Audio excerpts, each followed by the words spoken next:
د مشورتي لوی جرګې وروستۍ پریکړه صحیح وویله کومه پریکړه اعلان کړه. ګرانو لیدونکو السلام علیکم. د مشورتي لوی جرګې په 3مه ورځ د دغې جرګې وروستۍ پریکړه لیک اعلان او د جرګې د رئیس عبدالله لوري جمهور رئیس غني ته په لیکلې بڼه وسپارل شو. دغه پریکړه لیک 25 مادې لري چې خورا مهم ټکي په دې ډول دي. جرګه د 400 طالب زندانیانو د خوشي کېدو نظر تاییدوي. کچرې بندیانو کې بهرني اتباع د ضمانتونو وروسته د اړوندو هیوادونو ته وسپارل شي. باید ډاډ ترلاسه شي چې د بندیانو له خلاصېدو وروسته بین الافغاني مذاکرات پیل کیږي.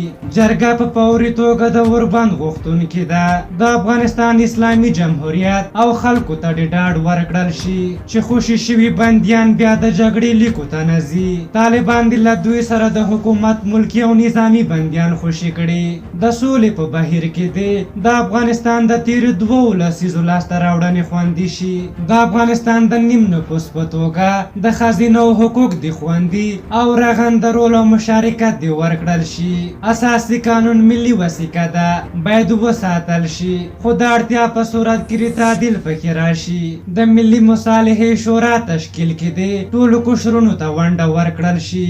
د هېواد امنیتي او دفاعي ځواکونه د افغانستان د ملي حاکمیت او ځمکنۍ بشپړتیا ساتونکي دي. ملاتړ دې وشي او لا دې پیاوړي شي.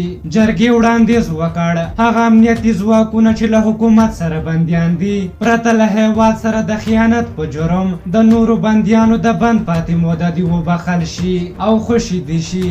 جرګې په نړیوالې ټولنې او امریکا متحده ایالاتو غږ وکړ چې له افغانانو سره د خپلې کړې ژمنې عملي کړي. په هر حال دا د جرګې د پریکړه لیک مهم ټکي وو. ولسمشر محمد اشرف غني وویل چې هېواد په 2 لارو کې وو او تاسو یوه لاره وټاکله او دا پریکړه لیک له دې وروسته د حکومت تګلاره ده. په هر حال تاسو د جرګې د ګډونوالو د دغې پریکړې په هکله څه نظر لرئ؟ خپل نظرونه مو راته په کومنټ کې ولیکئ. که زموږ ویډیو مو خوښه شوې وي ضروري لایک کړئ. تر بلې ویډیو مو په لیوه بخښونکي خدای سپارم. د الله په امان.